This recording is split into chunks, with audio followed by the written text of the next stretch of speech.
Bem, meus queridos alunos, com a graça de Deus, retornamos aqui às nossas aulas, né, online. E na aula passada eu iniciei com os senhores, né, as chamadas modalidades contratuais previstas no Código Civil e que está lá na nossa página, voltando, né, na nossa página 195 do nosso livro. E passo novamente então a fazer uma rápida leiturazinha ali, porque nós teríamos que iniciar hoje nos chamados elementos constitutivos, né? Mas eu vou, aliás, desculpe, teríamos que iniciar aqui sobre as características jurídicas, né, do contrato de compra e venda. Mas faça uma leitura rápida sempre, né, para poder localizarmos, né? Então diz lá o nosso texto, em notas introdutórias. Após a análise das normas atinentes aos contratos em geral, procuraremos, disse a autora, né, estudar as várias modalidades contratuais previstas no Código Civil, demonstrando não só as suas diferenças, mas também seus caracteres peculiares e os efeitos que acarretam no campo do direito. Aí, iniciamos, portanto, agora a compra e venda, e eu faço uma rápida leitura do que eu já falei na aula passada, né? Então, diz lá, no conceito de caractere, com fundamento no artigo 481 do Código, a compra e venda vem ser, como nos ensina o Caio Mário da Silva Pereira, um contrato em que há uma pessoa chamada vendedor, né? E ela se obriga a transferir a outra, que é a compradora, a propriedade de uma coisa corpórea, né? Visível, palpável, né? Ou incorpórea, o caso de uma obra de um escritor, né? E veremos isso no decorrer, mediante o pagamento de certo preço em dinheiro ou valor fiduciário correspondente. Falamos na aula passada também, falamos de fidúcia, valor fiduciário, né? Estamos lá, já dissemos sobre isso. Continua então. O contrato de compra e venda dá aos contraentes tão somente um direito pessoal, gerando para o vendedor uma obrigação, né? O vendedor passa a ter aí uma obrigação, né, de transferir o domínio. Então, ele tem que transferir o domínio.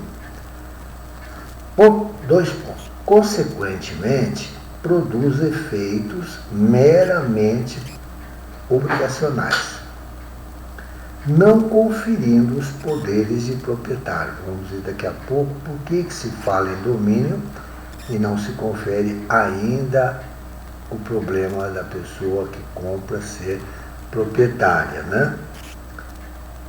Muito bem. Aquele que não obteve a entrega do bem adquirido. Então, continuamos agora.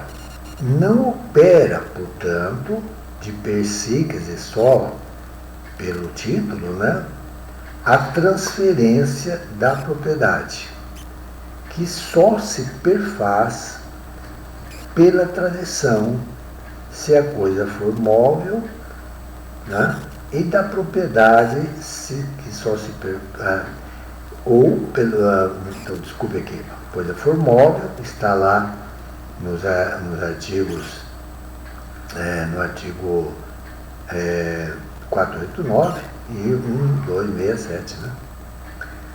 Ou pelo registro de título aquisitivo no cartório competente, se o bem for imóvel. Então, na verdade, o que acontece é que a pessoa compra um objeto imóvel, ele pode ter o título de domínio, mas ainda não se completou aquela compra, porque ele deveria pegar o objeto. Então, nesse caso, para pegar o objeto, né, nós chamamos de tradição. O objeto passa de uma mão para a outra, do comprador para o vendedor. E, na realidade, quando a coisa for imóvel, no caso de uma propriedade, né, aí teria que, além do domínio, ele realmente só será proprietário quando realmente ele for ao cartório de registro de imóvel para registrar. Em outras palavras, quer dizer, chegando lá, ele ao registrar, né, em seu nome, o cartorário ele vai dar baixa, digamos assim, do nome que lá estava, de quem estava a propriedade, para passar para aquele que é o novo comprador, né, que é o novo proprietário, né, melhor dizendo, não é isso? Muito bem. Se o bem for imóvel. Agora, continuando a nossa leitura, no entendimento de alguns autores, pelo decreto sem número de 25 de abril de 91, artigos 2º e 3º, se a compra do imóvel não abrangendo o sistema financeiro de habitação. Aí já é a primeira exceção, né? Primeira exceção. Ponto final. Agora, se houve contrato, né, que é um título, né, e pagamento do preço sem a entrega do bem, então veja bem, sem a entrega do bem, o comprador não é proprietário. Porque quando ele só tem o contrato possibilita a transferência, mas não o objeto, né? Ele não é proprietário, de modo que, se o vendedor ou alienar novamente a terceira pessoa, o primitivo comprador não terá direito de reivindicá-lo, mas apenas de exigir que o vendedor lhe pague as perdas e danos. Então o A, por exemplo, vendeu para o B. E depois o A pega e vende para C, ou vende para o D e tal. Então, nesse caso, o B ficou sem objeto, não houve tradição, se o caso do objeto móvel, né? Ele não pode fazer nada a não ser reivindicar perdas e danos, é o que está escrito aí. Todavia, né, sempre tem um todavia, né, esse princípio não é absoluto, pois há casos em que o nosso direito permite a transferência de domínio pelo contrato. Então, dissemos em momentos passados que o contrato em si, né, não permite dizer que ele é proprietário. Só é proprietário tendo o título e tendo o bem na mão, né?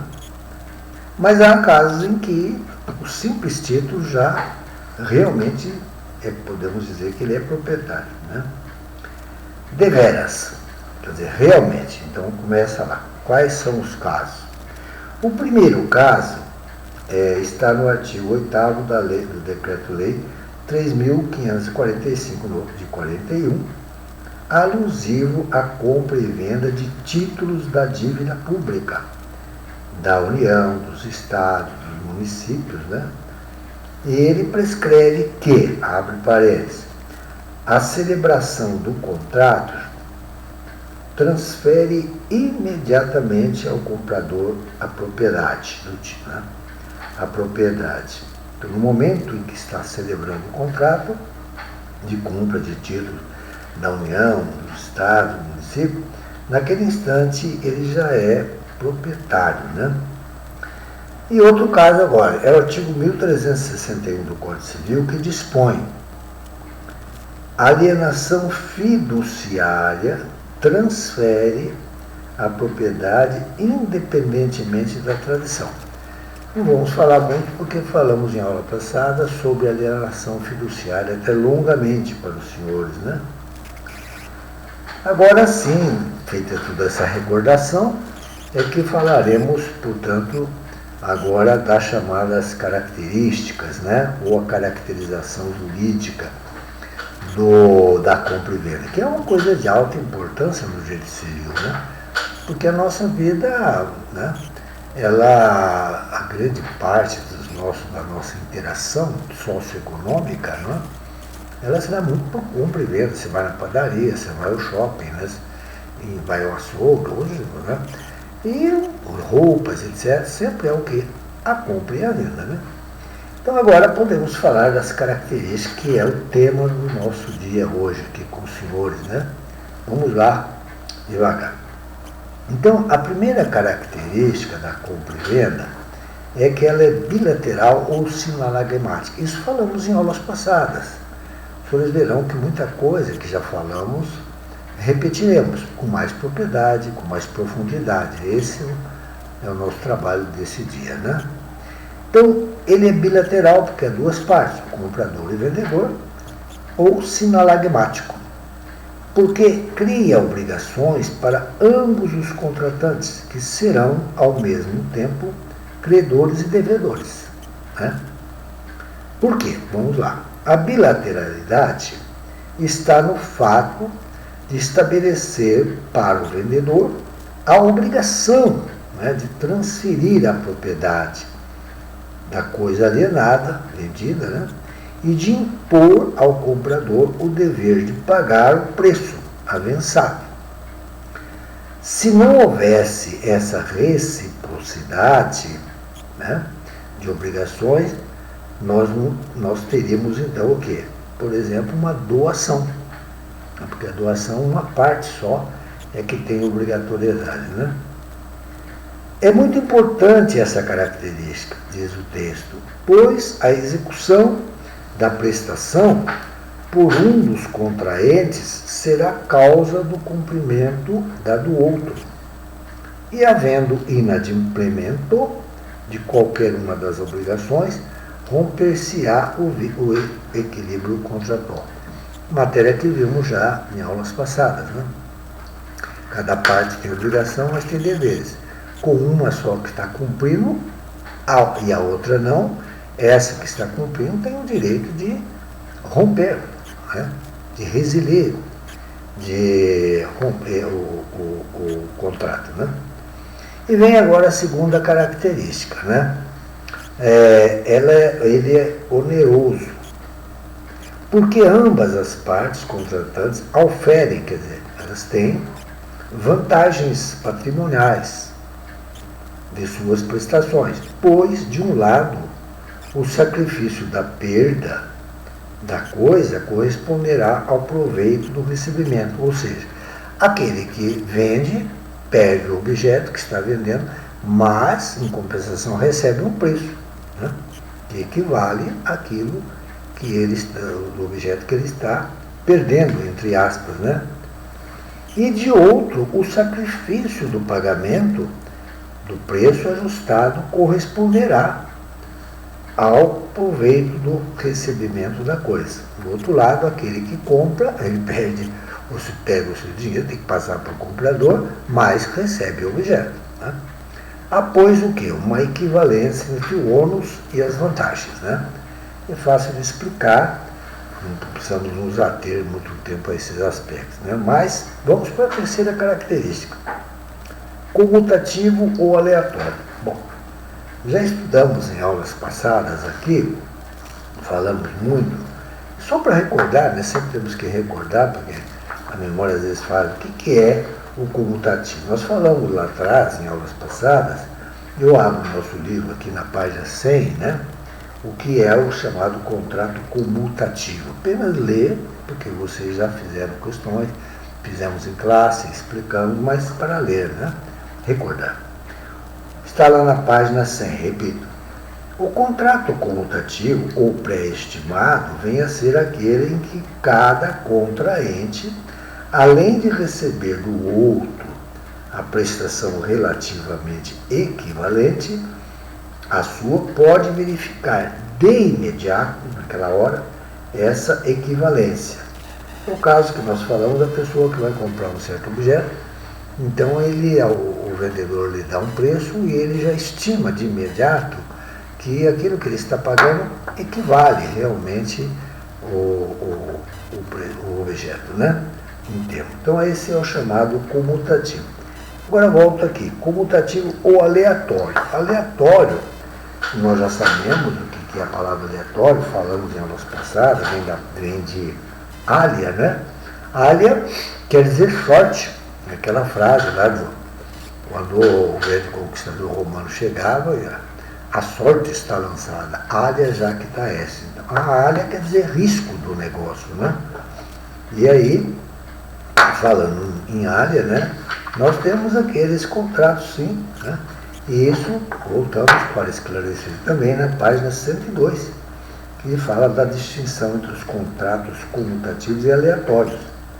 Nos comutativos, as partes podem antever, né, o que receberão em troca das prestações que se realizarem, né, por haver certeza quanto às prestações e cada prestação corresponder a uma contraprestação, não sendo, porém, necessário que haja uma absoluta igualdade, né, entre os valores, já que os bens que são objeto do contrato aleatório poderão não possuir uma valoração precisa.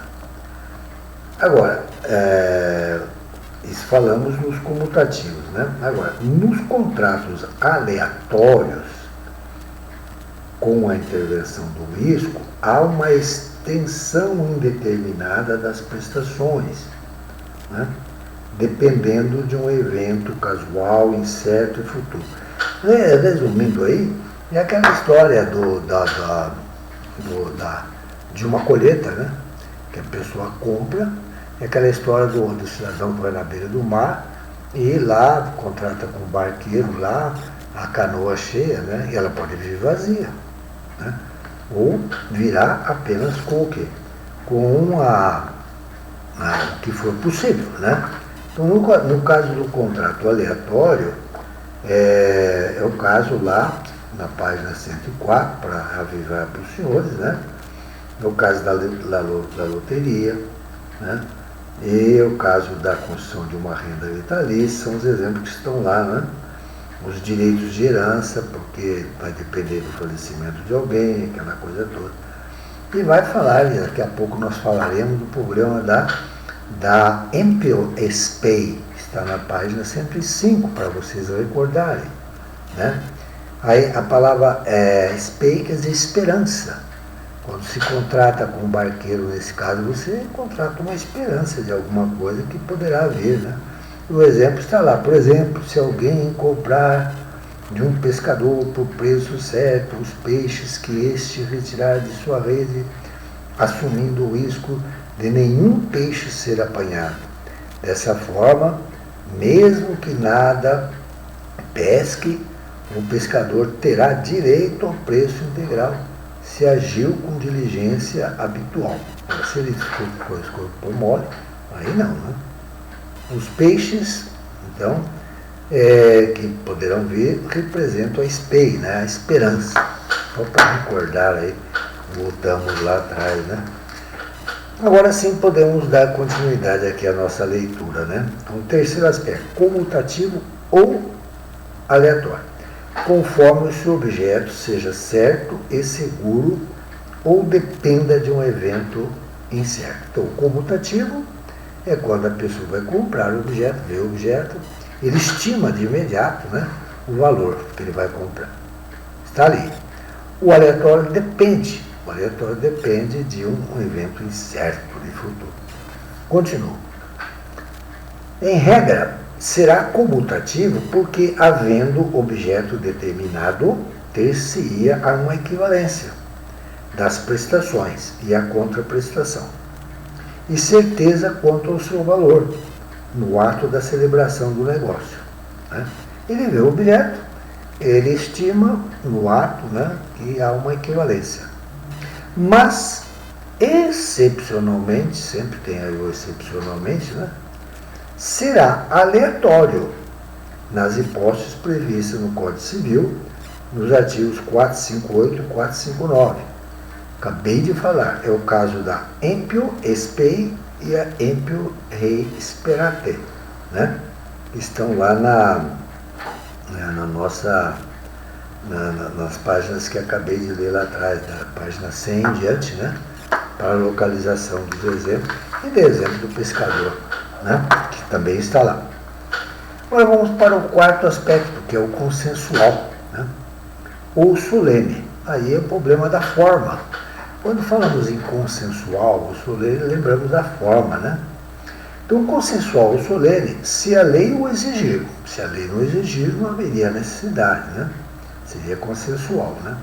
Comumente, ele é consensual, né? Formando-se pelo mútuo consentimento dos contraentes. Ponto e vírgula.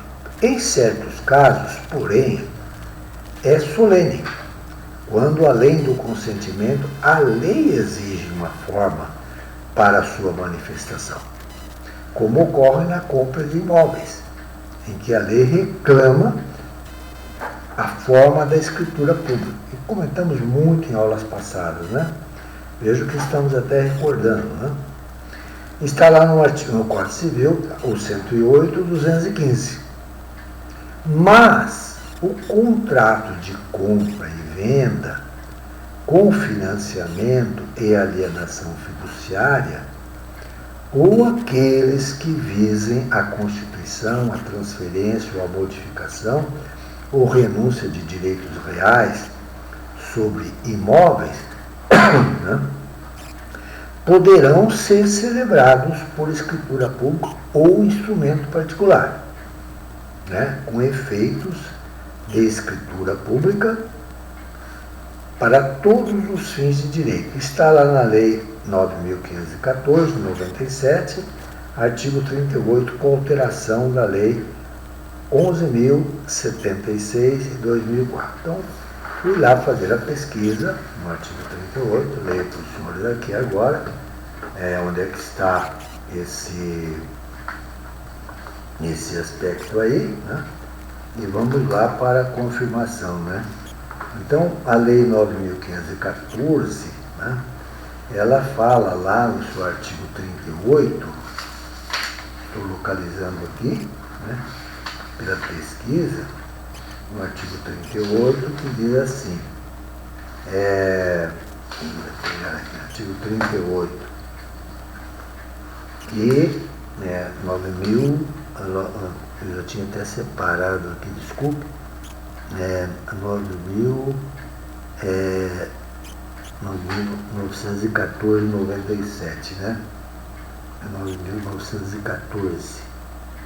Era 514, 97. Aqui atrás. É que o livro aqui é bem grande, né? Do bolso, é um vademécum, né? O vademécum, ele vai falar então no artigo 38. Olhando aqui, vamos chegar no artigo 38, que diz assim, né?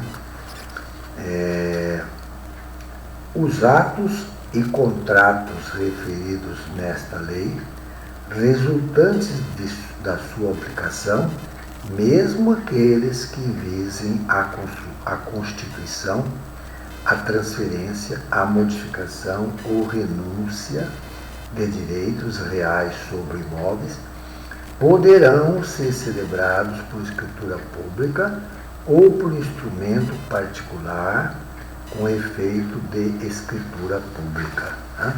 Está aí a pesquisa então para os senhores, porque ele citou ali, mas na realidade citou apenas a lei, né? Daí porque fomos até lá. E vem agora a última característica, que é o translativo do domínio, né? Translativo do domínio. Vejamos lá então. Não no sentido de operar sua transferência, mas de servir como títulos adquirentes. Então, nesse caso, é apenas um título de aquisição. Isto é, de ser o ato causal da transmissão da propriedade. Então, o título é a causa da transferência, porém vai só se concretizar quando o bem for móvel, quando houver a tradição. Quando o bem for imóvel, quando houver a transcrição no registro, na verbação, né, do registro de cartório de registros imóveis, né? gerador de uma obrigação de entregar a coisa alienada, né? Coisa alienada e o fundamento da tradição ou do registro. Está bem claro aí. O contrato de compra e venda vem a ser um título hábil para aquisição do domínio, que só se dá, ele repete aqui, com a tradição e o registro imobiliário, conforme a coisa adquirida seja móvel ou imóvel. Então a autora é muito boa, ela vai repetindo, esclarecendo também, né? Para que não tenhamos dúvida. Agora sim podemos adentrar no outro aspecto da compra e venda, que está na nossa página 198, que são os elementos constitutivos, né, que constituem a compra e venda. Então, começo a leitura para explicar. A doutrina, ou seja, aquilo que escrevem os estudiosos civilistas, né, procedendo à análise da compra e venda, vislumbra, quer dizer, vê, né, constata a presença de 3 elementos constitutivos que são essenciais à sua existência, 2 pontos: a coisa, o preço e o consentimento. Esses elementos integrantes do contrato de compra e venda são comuns a todos eles. Todavia, sempre tem a todavia, né? Há casos em que se pode acrescentar um 4º elemento. É a forma, que pode ser consensual ou então solene, né? A forma que seria essencial, necessária, né? Apenas para aqueles contratos de compra e venda de bens imóveis, que requeiram forma especial, isto é, uma escritura pública, para serem válidos e eficazes. Os artigos 108 e 215 narram sobre isso lá no Código Civil. Ponto. Determinados bens móveis, agora tem uma exceção aqui, tá? Determinados bens móveis só poderão ser transferidos por escritura pública, como as licenças ou contratos para explorar a distribuição e venda de jornais. Curioso, né? Então, distribuição e venda de jornais, embora seja móvel, mas ela pede escritura pública. Olha aí, é o Decreto-Lei 4.822 e 26/42, artigo 5º. Também a compra e venda estará agora perfeita e acabada quando estiverem presentes a coisa, o preço e o consentimento. Bastará o acordo de vontades sobre a coisa, sobre o preço, para que o contrato tenha obrigatoriedade, é o 482. Tornando mais claro sua redação, clara essa disposição, o projeto de lei 699/2011 pretende modificar a sua redação da seguinte maneira: a compra e venda, quando pura, considerar-se-á obrigatória e perfeita a partir do momento em que as partes contratantes se tenham acordado no objeto e no preço. Vocês percebem que, na verdade, não há assim uma complexidade, né? E nem muito o que explicar, porque o texto é fácil de ser entendido, a não ser alguma coisa que a gente possa perceber que exija aí a explicação, né? E continuamos, portanto, aqui, né?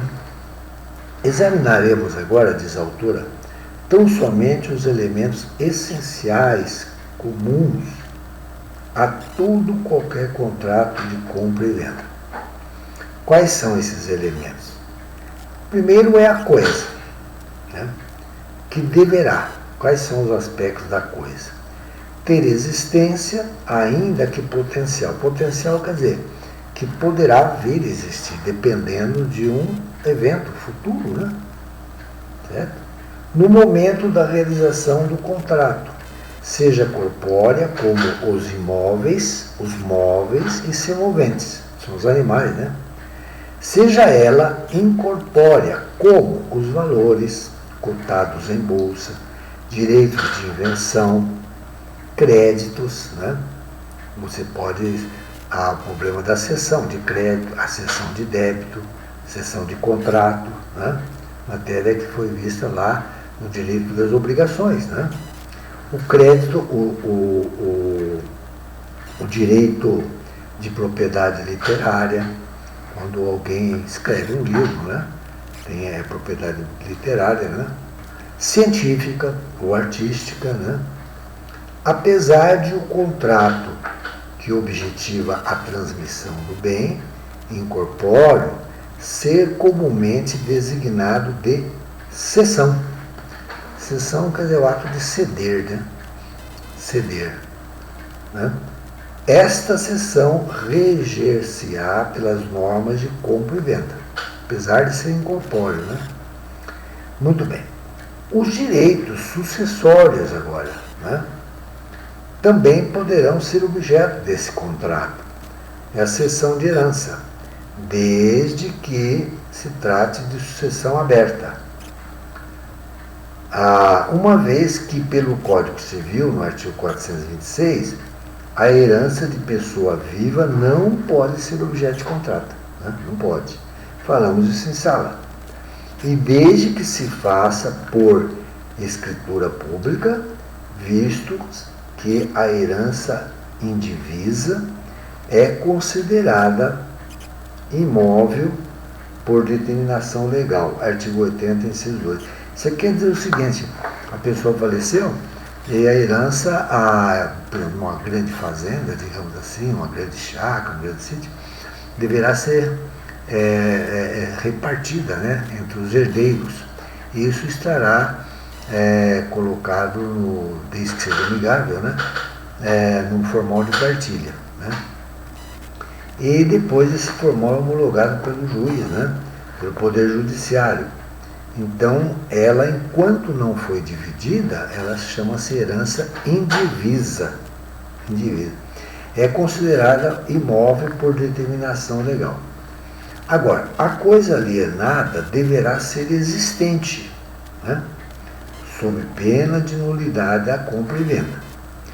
Todavia, nem sempre o contrato terá de incidir sobre o objeto já conhecido e perfeitamente caracterizado, o seu tipo, tamanho, cor, forma, isso aí quer dizer, né? No momento da sua formação. Visto que nosso direito permite que verse sobre coisa futura. Está lá no artigo 483. Então, o que é essa coisa futura, né? É a colheita, frutos, né? Falamos agora há pouco. E tem aqui um exemplo, né? Como, por exemplo, os frutos de uma colheita esperada ou os produtos a serem fabricados. A hipótese em que se configurará o contrato aleatório, de alha, né? Falamos agora há pouco, em que o objeto da venda é a espes, quer dizer, esperança. A palavra espes quer dizer esperança. Espera-se pela colheita, né? Espera-se por ela. E não a coisa ou sua transferência. Logo, no caso de coisa futura, ficará sem efeito o contrato se esta não vier a existir, né? Fazendo com que os contratantes voltem ao status quo ante, quer dizer, a situação anterior ao contrato, a não ser que a intêncio, quer dizer, a intenção das partes, era a conclusão de um contrato aleatório. Aí, um contrato aleatório é com colheita, né? Falamos agora um pouco da alha, né?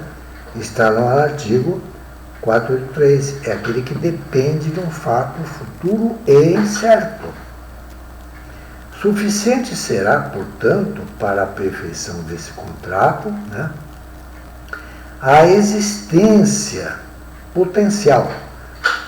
Potencial, quer dizer, aquilo que virá a ser, né, da coisa no momento da celebração. Quer dizer, no momento da celebração, eles celebraram a esperança, né, a SPEI, de uma colheita. Mas, na data avançada para a sua entrega, quando ela vier a ser entregue, precisará integrar o patrimônio do vendedor. Mas, vendedor ou comprador. No momento da celebração, ela não existe ainda, né, o fruto. Mas ele virá na época que foi avançada, contratada, quando ele virá, os frutos deverão aparecer, né? Para que ele possa dela dispor, quer dizer, o vendedor. No momento não tem a colheita, mas ela virá naquele tempo que eles conhecem, que sabem que haverá a produção. Transferindo sua propriedade pela tradição, se for móvel, ou pelo registro ser imóvel ao adquirente. Aí é possível. Agora, se porventura o objeto existia antes da celebração do contrato, agora antes, né?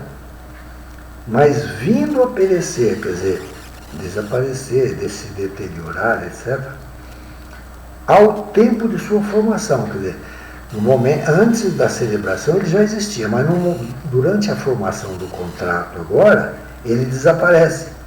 Nulo será o ato negocial por falta de objeto. Vem agora o seguinte: se a destruição do objeto for parcial, o comprador não poderá pedir a decretação da nulidade do contrato, mas apenas optar entre a sua rescisão contratual ou um abatimento no preço. E se o vendedor estava de má fé, terá ainda direito à indenização, né? A indenização por perdas e danos, né? Estava de má fé. Então, aí que está a colocação desse aspecto aí, né? E vamos em frente agora, falamos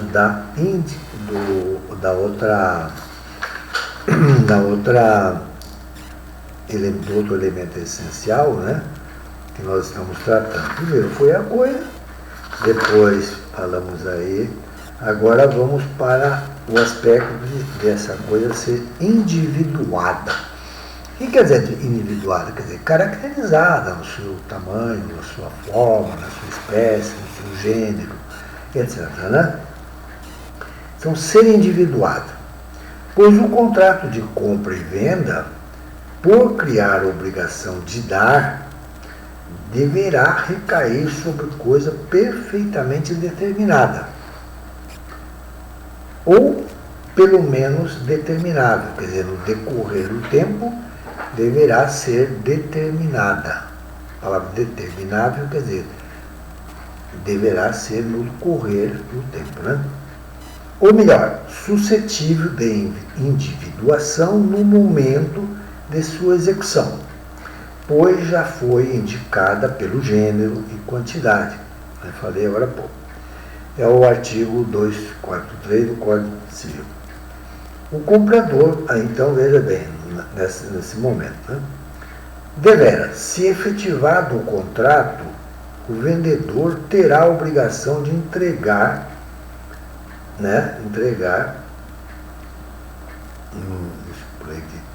vou botar aqui, desculpe. Deverá, se efetivado o contrato, o vendedor terá a obrigação de entregar, né, acho que aqui diz ao comprador, a coisa alienada, vendida, uma vez que foi pago o preço, ponto e vírgula. Se não a cumprir, sofrerá ação ordinária que, uma vez julgada procedente, condená-lo a entregar o bem. Fácil, né? Agora, se o vendedor for citado para a execução, aí, falando em citação, estamos no campo do processo civil, né? Vocês têm um grande professor aí.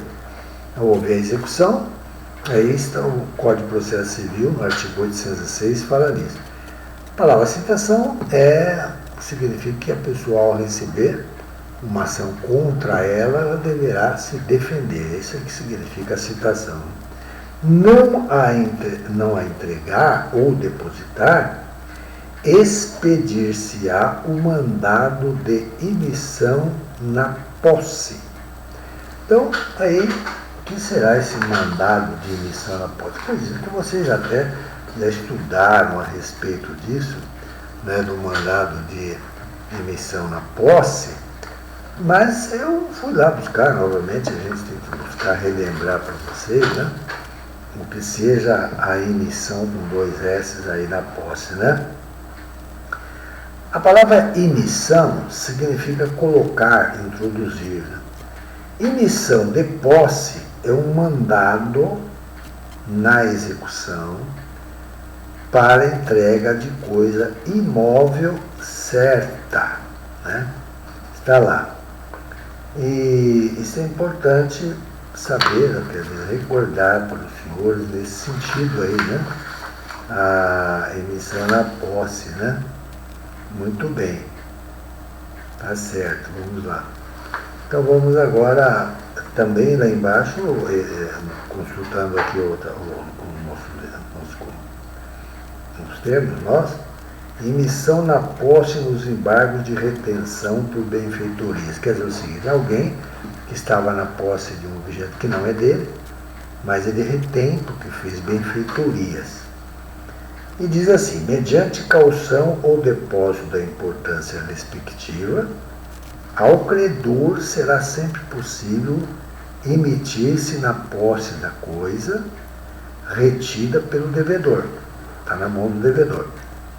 Atendida essa exigência, extingue-se para o executado o direito de retenção. Quer dizer, o executado era alguém que estava lá, fez melhorias e falou, bom, eu venceu tudo, eu vou devolver o objeto, uma coisa para você, entregá-la, mas desde que você me pague. Essa aí, o que quer dizer isso aí, né? E aí, feito todo esse pagamento, ele ainda não queria sair, vamos admitir essa hipótese, então o exequente, né? Ele vai ao juiz e pede a emissão na posse, que é o direito, né? Que se torna indiscutível o direito do credor à emissão na posse. Muito bem, está aí a recordação do que seja a emissão na posse, né? Para os senhores aí. Então, a gente vai sempre buscando aí elementos e esclarecendo, né? E vamos lá então. Vamos continuar aqui o nosso texto, aqui, que a gente pega um outro livro, sempre buscando, né?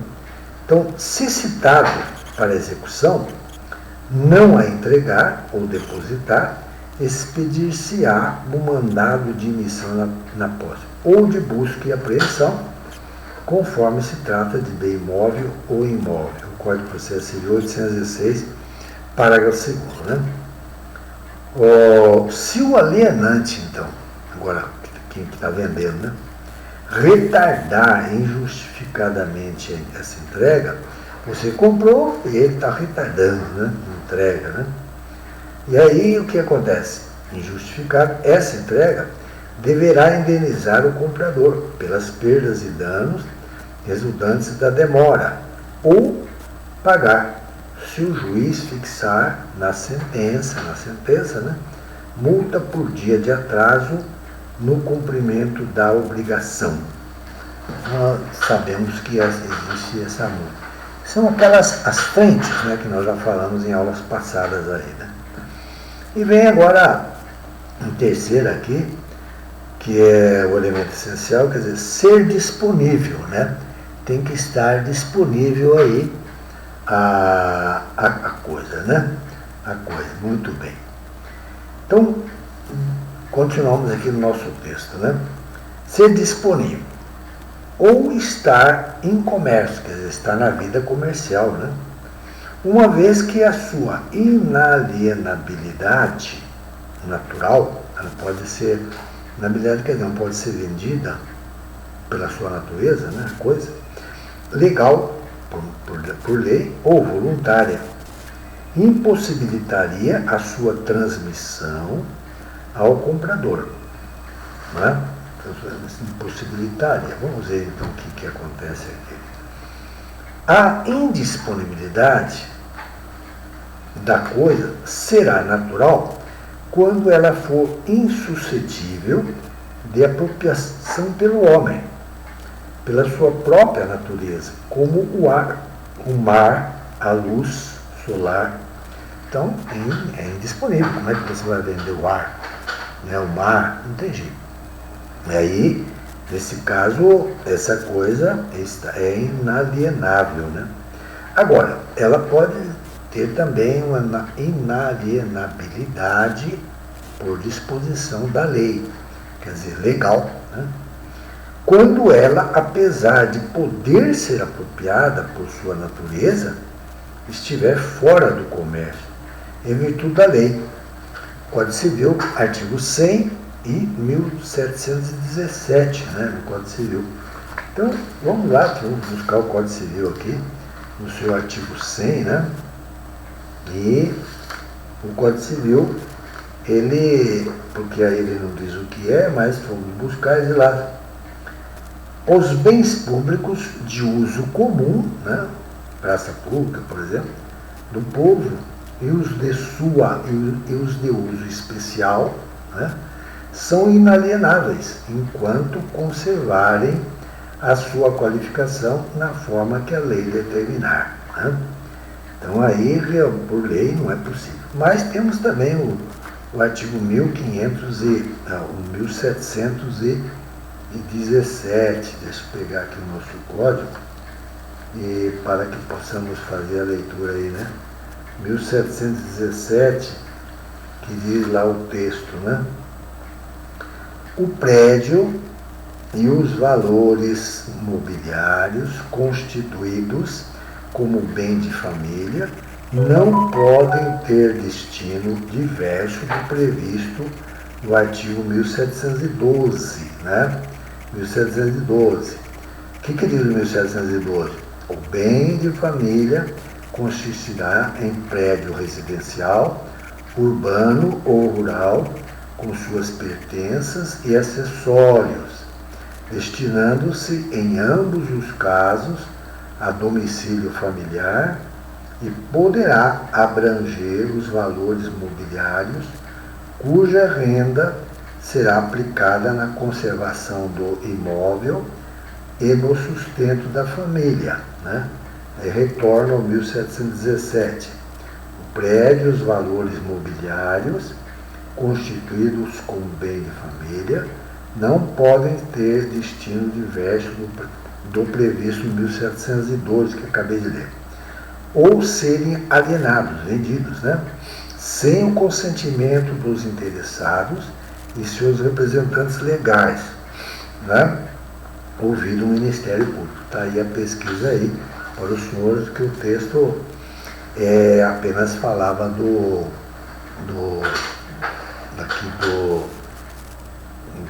aspecto da natureza, né? Então continue. Legal quando ela, apesar de poder ser apropriada por sua natureza, estiver fora do comércio em virtude da lei. O artigo 100 e o 1717, problema do bem de família, né?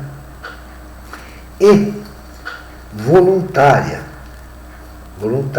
quando a sua inalienabilidade, quer dizer, né, não pode ser vendida, for oriunda de declaração de vontade por ato inter vivos, né, entre pessoas vivas, é claro, caso de doação, ou causa mortes, quando houver o testamento, né? Causa mortes, quando houver testamento, o bem foi reservado e não poderia, foi dito lá que o doador falava sobre sua inalienabilidade. E vem agora um outro aspecto essencial aí, né? Que é o da ter a possibilidade de ser transferida ao comprador. Então, ter a possibilidade de ser transferida ao comprador. Isto é, não poderá pertencer ao próprio comprador, né? Nem o vendedor poderá aliená-la, vendê-la, né? Se for de propriedade de terceiro, pois a compra e venda motiva a transmissão do domínio. Por isso, ninguém pode transferir a outrem direito de que não seja titular. Ou seja, ninguém pode vender o que não tem, né? Não tem legitimidade, né? Para dispor. Na época, a compra e venda significa a dispor de um objeto. Poder vender, né? Entretanto, nessa última hipótese, o contrato de compra ad non domino, quer dizer, ele não tinha domínio, será passível de anulação. Quer dizer, ocorreu e continua no tempo, né? Enquanto alguém não levanta a lebre, digamos assim, né? Que houve erro, dolo, etc., lá, vícios, né? Será passível de anulação. Quer dizer, passível, quer dizer, poderá ser anulado, né? Porque a lei admite o seu convalescimento. O que quer dizer convalescimento? Quer dizer que a palavra convalescimento quer dizer poderá ser recuperado, né? Recuperado o quê? O seu caráter, que lhe dá dignidade nessa venda, lhe dá a venda, a característica é uma venda válida, né? Assim, vírgula, se o vendedor estiver de boa fé e vier a adquirir, né? Vier a adquirir posteriormente o domínio do bem alienado, quer dizer, um vendedor que vendeu para alguém e ele comprou algo também de outra pessoa, mas não sabia da origem, ele achava que estava tudo correto, ele tinha de boa fé. No fundo, nós vamos ver esse é o problema da evicção, que já estudamos em aulas passadas, e vai falar aqui, né? Repito, assim, se o vendedor estiver de boa fé e vier a adquirir posteriormente o domínio do bem alienado, revalidar-se-á a transferência. E o efeito da tradição retroagirá no momento em que se efetivou. Então, ele comprou algo, eu não sabia disso, mas no futuro ele poderá realmente torná-la válida, né? Tudo bem. Então, é o que diz lá o artigo 1268. É preciso lembrar que a coisa litigiosa, uma coisa que estava em juízo, digamos assim, pode ser alienada. Pode. Diz o Código Civil 240. Visto que o Código Civil, no artigo 457, ao se referir à evicção, prescreve que o adquirente não pode demandar os direitos que dela decorrem, se tinha ciência de que a coisa era litigiosa. Então, o A vende para o B uma propriedade imóvel e o B sabia, porque o A disse para ele, olha, eu não tenho bem certeza já pode ser que tenha aí um ar assim de dolo, algum vício, né? E você está comprando alguma coisa, como diz assim, porque é arriscada, né? Estudamos isso lá na evicção. E nesse caso aqui, o adquirente, né? O adquirente não poderá depois demandar se ele já tinha ciência de que a coisa era litigiosa. Então, olha lá, ele está comprando uma coisa que ele sabe que pode dar problema, né?